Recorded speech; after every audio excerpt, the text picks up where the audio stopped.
intermediaries as well. Do you think some of this will increase compliance or obligations, and would you rather have it graded? Yeah, so I think all of these are really interesting challenges that are going to now face gaming RMG companies and some gaming companies, right? I think one is, again, look at it from a larger perspective. I think these companies up until this date were battling an existential risk, so which was, will the government one day wake up and at least completely ban us? That to some extent has been taken away, and now these measures have been put in place. Now, to the extent to which these measures will put in place, the thresholds at which they will apply will all be debated and applied, and the policy will be fine tuned. But I believe a lot of players already are now kind of adjusting to this new reality and believing that this is the cost of doing business. So, whether and a lot of some of the larger players already do have some of these measures in place, at least some of the larger players. Now, the smaller players, if they're looking to enter into this market, will start providing and provisioning for those, which I think is not a bad thing, right? Having no bot certificates, having doing KYC, etc. I think these are all very basic hygiene things which the industry should be doing anyways, right? There have been far too many reports of there have been these RMG platforms which have operated, which have taken user deposits, and those user deposits that have vanished, and there have been people who've been unable to reclaim them back, and there has been no judicial recourse for them. So at least all of this to some extent controls that. I think also has to be a recognition of the fact that until and unless you respect your gamer, and until and unless you respect your user over a long period of time, and you protect them, that's the only way to build a very healthy, sustainable company, right? So it takes out to some extent the short termism that can often come in when people are building companies, especially when it's a high growth phase. So all of this kind of puts things a little bit into perspective. But that being said, there have to be a certain amount of uh, I'd say certain amount of cognizance given to the size of operations and the size of a company's business before kind of burdening those companies with excessive compliance. And the operative word is excessive, right? And that obviously is to be determined. I know it can't be subjective because one company can feel it's excessive, the others may not. But to some extent, there needs to be some level of threshold, as we all know, there is precedence for it, right? In the social media norms, for example, there is precedence for a certain amount of threshold before under which certain rules and certain norms are applied on companies, and there are certain norms which are exempt. And that, I believe, makes it a fairer playing field, because at the end of the day, this is also about encouraging innovation. It's also about ease of doing business, and I believe that principle should also not be lost.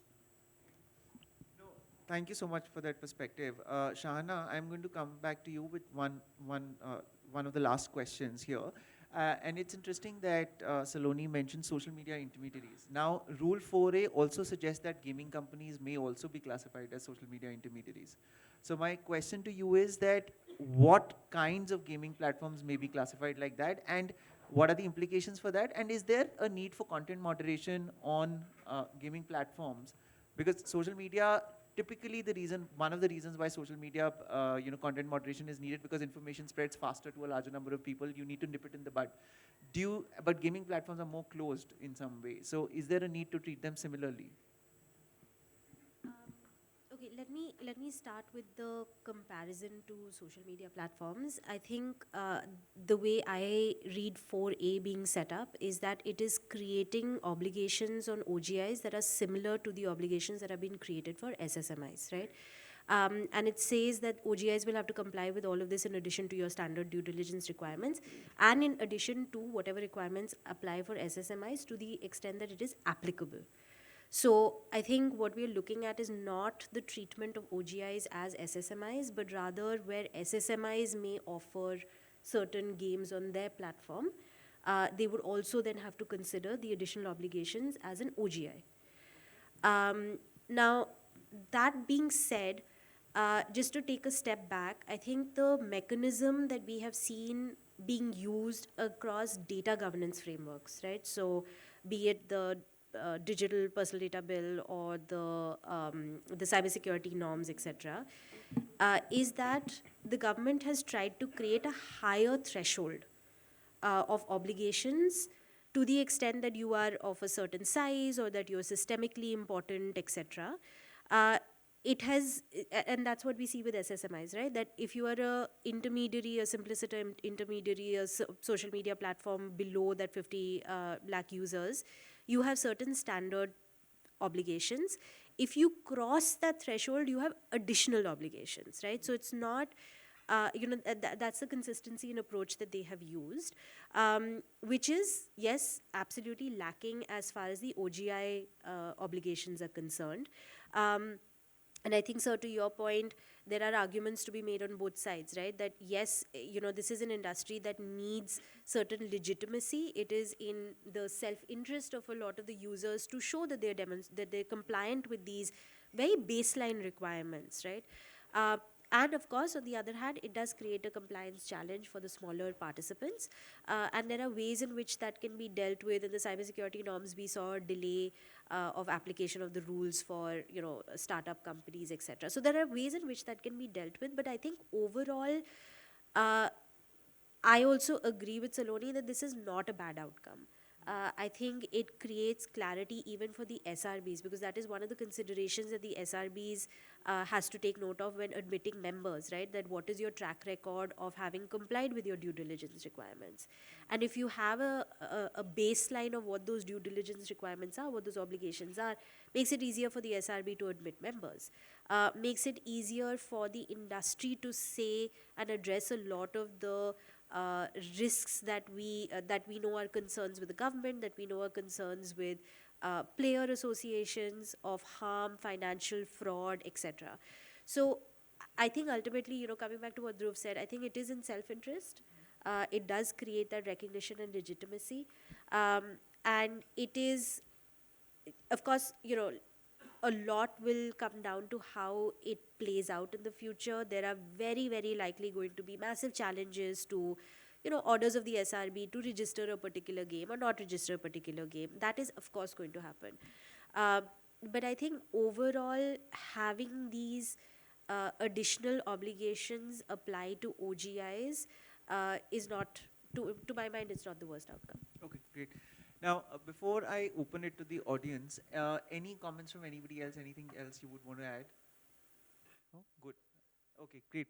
So please feel free to ask questions if you have any. You can just raise your hand, and I'm happy to sort of call you. Yes, Burgess. I think there might be a mic there, and Deepak, can you just pass on? Yeah. Hi, I'm Burgess. I work at ShareChat. Just a couple of questions. One, I think I didn't hear anyone asking why is it that a gaming company is an intermediary? I mean, where does that stop then? Will edtech companies become intermediaries? I mean, a gaming company at the end of the day, it's their game, their rules. We don't know what fraud is happening or not happening at the back end. The user is just putting money and playing, or just choosing the game, even if he's not putting money. So how are they actually an intermediary? That's number one. Number two is, how does the cost of compliance come down? Because you now have to pay this self-serving body of sorts rather than just following the law which the government should set up. So how does the cost of compliance come down, right? The third is, this self-serving body is now deciding the rules, which will be set by the biggest players in the room. Rather than, there may be a smaller startup that actually comes out with a game that doesn't want to follow these rules that the largest player in the room has set up, right? Again, why should that be the case? And then the other part is things like appropriate measures for children. What are those appropriate measures? Will the largest company in the room decide what those appropriate measures are? And more importantly, I think at the end of it, what is the penalty for not following this?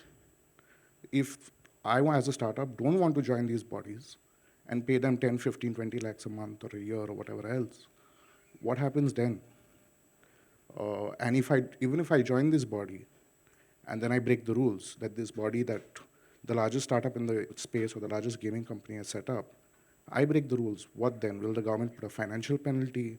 Look, if you look at the privacy law, for instance, there is a set financial penalty. We can argue whether that's limited or that's too much, but what is that number? If there is no number, I can get away with, stealing information, misusing data, getting children addicted or whatever else, and then just pay like 5 crores and go away. So I think these are questions that should be asked rather than just saying these rules are amazing and it brings, certainty.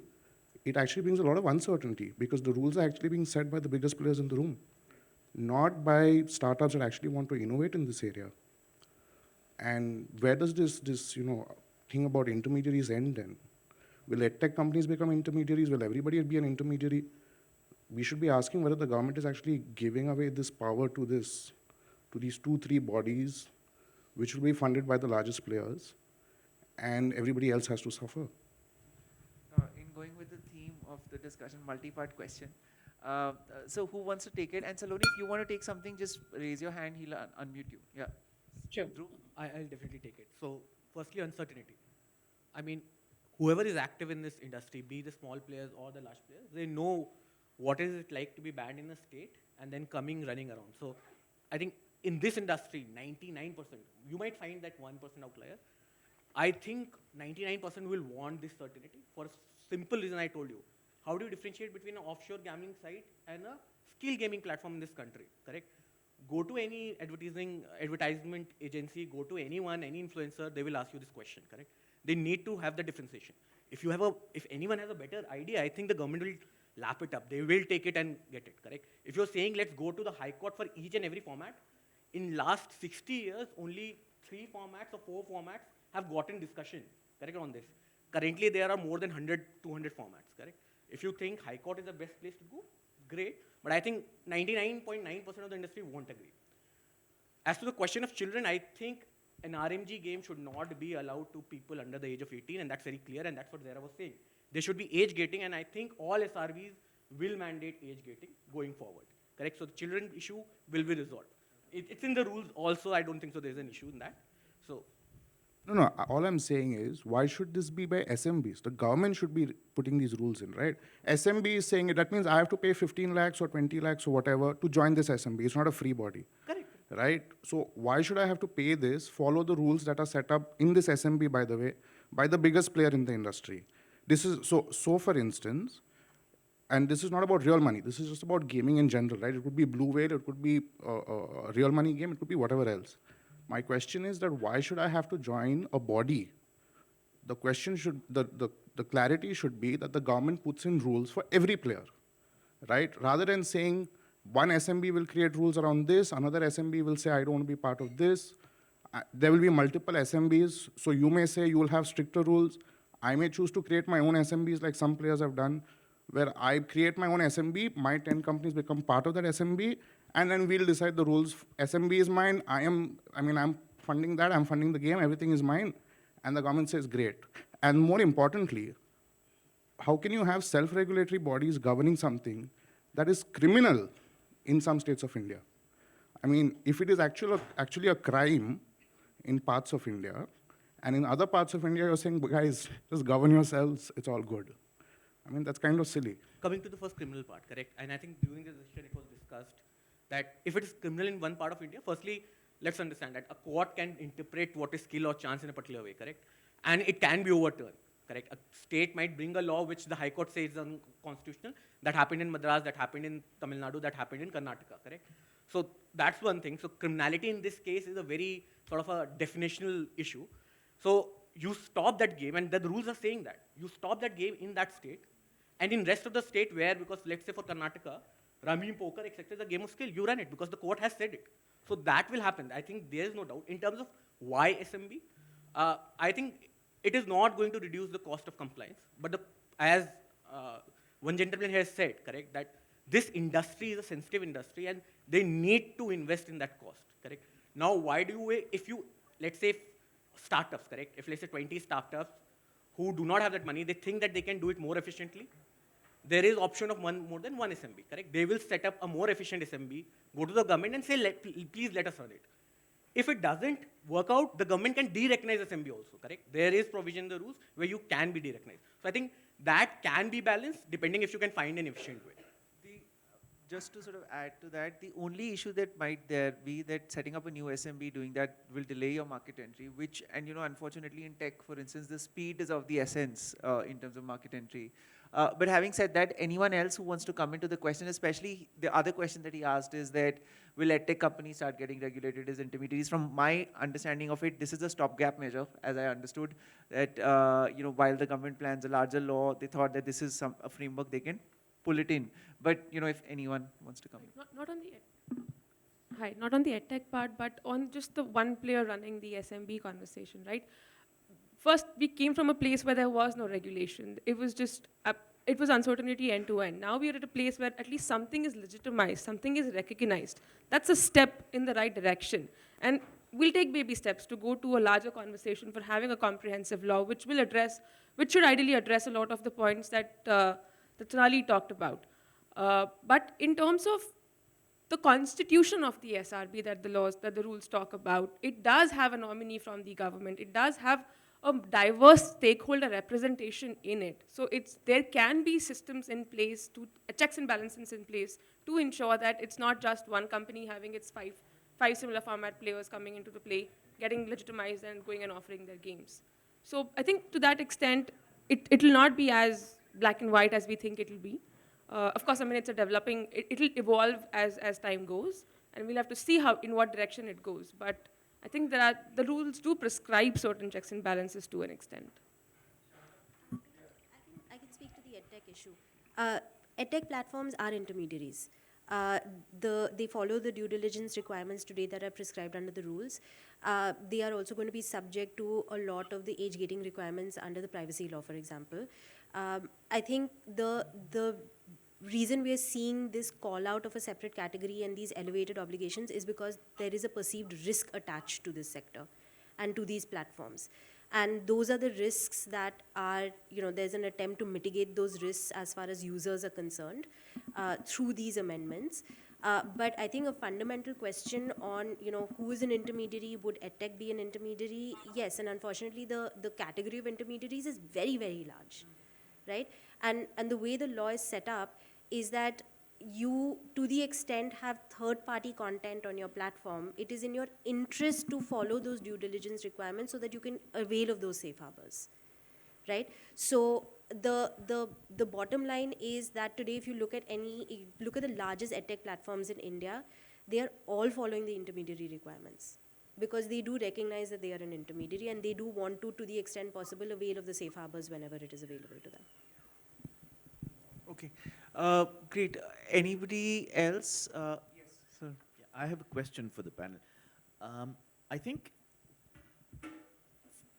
to address the concerns of the companies, the platforms, do these rules actually address the concerns or the worries or the stuff that was really bothering and inhibiting this industry from growing? I think one of the things that we, in the period from whence the interministerial task force was set up to the rules, we met all the interministerial task force members, plus Invest India, plus NITI Aayog, and the only thing we said to them was that this is a borderless industry, which is fueled by innovation. And therefore, and we being the IT power that we are, I mean, today we have only 1% market share. US has 23% market share of the online gaming industry, in China 25%. We should easily go to 5 or 10% unless we score self-goals, right? Now, and what are self-goals in this industry? Over-regulation, over-taxation, and of course the third thing was harassment by the state governments in every form of that. Now, do these rules actually address our concerns is my question. Yeah, I'm happy to jump in. I think that's a great question, right? And often, this is one of the biggest challenges of regulation. How do you regulate without stifling innovation? Let me answer the first question first. Is this actually addressing the concerns of companies which are operating in this sector? Now, as a investor in this space, and we've seen over 1,200 plus gaming and interactive companies over the last 2 years, and we've interacted with founders. uncertainty and ambiguity around norms and laws was a very big existential threat for these companies, right? So many of them decided to, shrug off the regulatory gaps and the regulatory lacunae and were brave to, pave the path and still build in that space. But many founders did not, deterred by this. It to some extent also impacts ability to raise financing. There were some investors who decided to take the plunge and said, well, regulation will eventually catch up. There were many investors who sat on the side and said, we don't want to participate until there is more regulatory clarity. So to some extent, yes, their ability to fundraise, their ability to raise capital was limited to the extent that um, there was no central framework, there is no nationwide policy, there was no kind of mechanism available around whether gaming, or let's say real money gaming, is permissible or not. So to some extent this does allay that concern. The third is in terms of exits, right? Even when investors do invest in companies, often the problems lie when they're trying to, and especially if it's foreign capital, the problems lies in facilitating an exit. How does an exit happen for many of these companies? And the second is, then how does that capital then get repatriated back to wherever the capital, let's say, came from?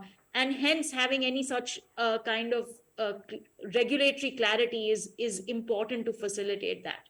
I think there was a comment made around the fact that there is still a gap between central policy and state policy, and I think that's very correct. Like, that is the first thing, and I believe that should be a very core part of recommendation, where central and state policies need to be aligned.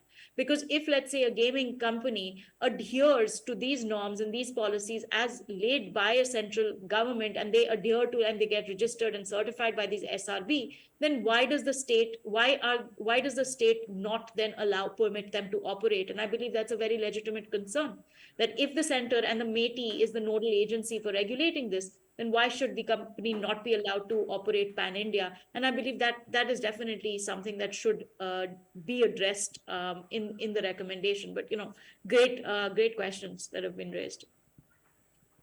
Let me take one or two more. You had your hand raised. Yes, yes. Can you just introduce yourself? And Yeah, then, my name Aman Gupta and I'm from Virgil Technologies. So I just want to ask a question from the panel. In the draft rule, there is a requirement of appointment of a compliance officer, as Dhruv has also mentioned. So, and that compliance officer must be a KMP of the company, basically. So I just want to understand who can be appointed as a compliance officer and how much he would be responsible if something goes wrong, and what are the government expectation from him, actually. does anyone? The requirement of the compliance officer being a KMP essentially means that it has to be someone who is senior enough, right? KMP would be anyone who is heading a department, reports to the board, things like that. Excuse me. In terms of what is the expectation of that officer, I think the rules have described that as well, right? That this is the person who is to act as that point of contact when the government may have certain questions, when there may be a question of whether the platform is complying with the requirements it is meant to comply with as an OGI, etc.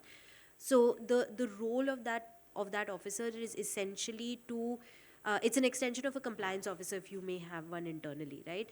That you have to ensure that this particular set of compliances under this particular framework are being followed as far as our gaming functionality and the platform that we operate is concerned.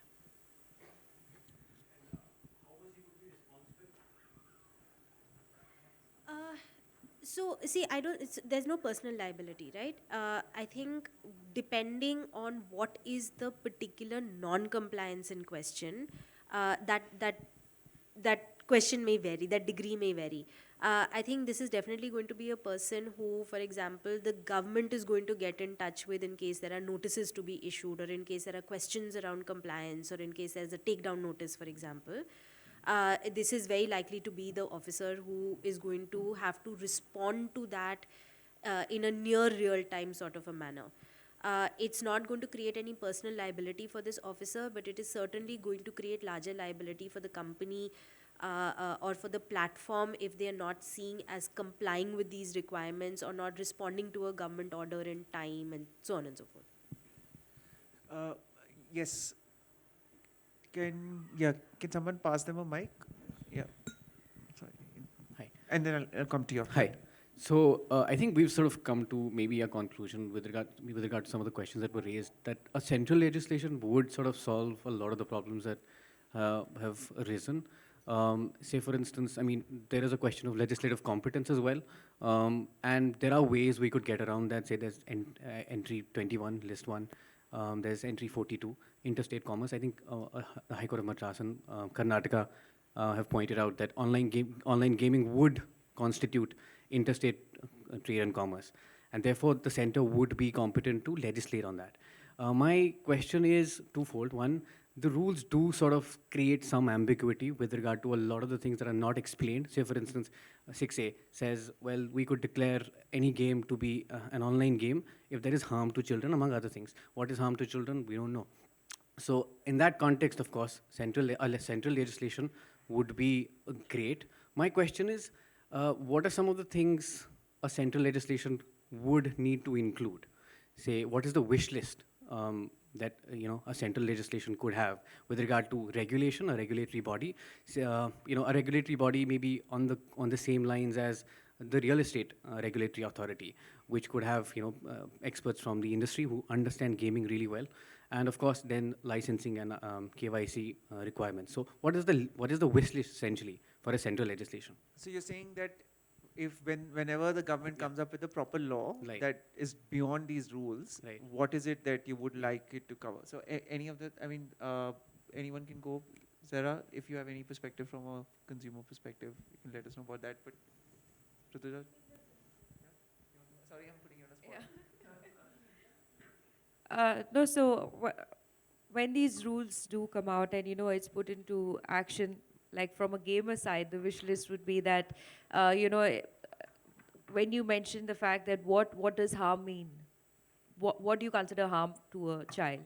Basically, things as simple as making sure that when the child is playing, there is a notification that comes on their screen every 2 to 3 hours saying that okay, you have played too much, so why don't you take a break? As simple as that. Just having things put in as a reminder, so whoever is playing the game to a certain extent knows that it's very clear that what is good and what is bad, especially for kids, right? So in harm's way comes that safety of having a conversation. For example, you can have the government put out a statement saying that whenever a new conversation chat is opened up and it is towards a child, is it, and please be careful who you're talking to. This person is unknown to you.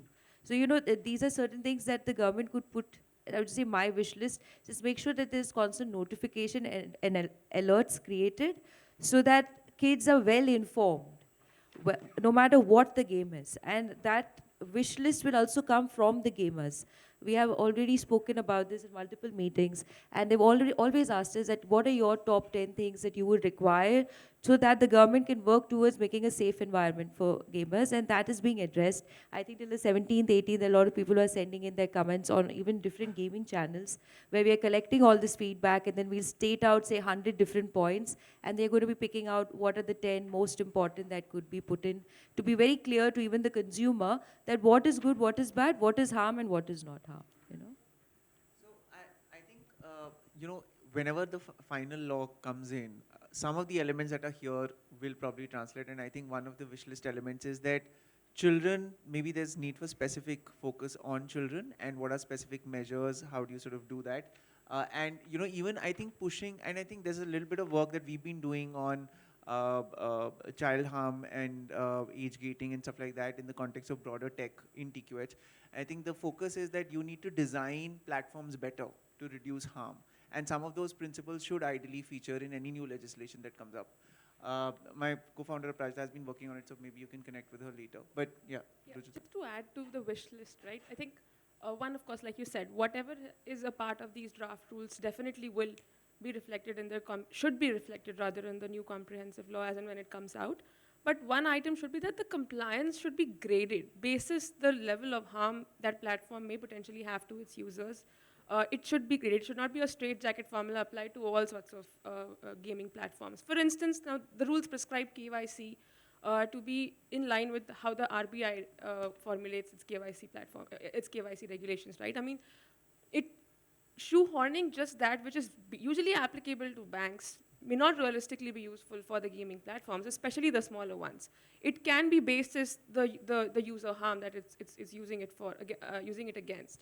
I think that's one of the ways that they should look at compliance for all of these platforms. I would actually agree. We've been working on graded classification of intermediaries generally, and I think that approach, which is risk-based, should possibly, I mean, if as a moderator I can chip in, that is going to be my wish list for this thing.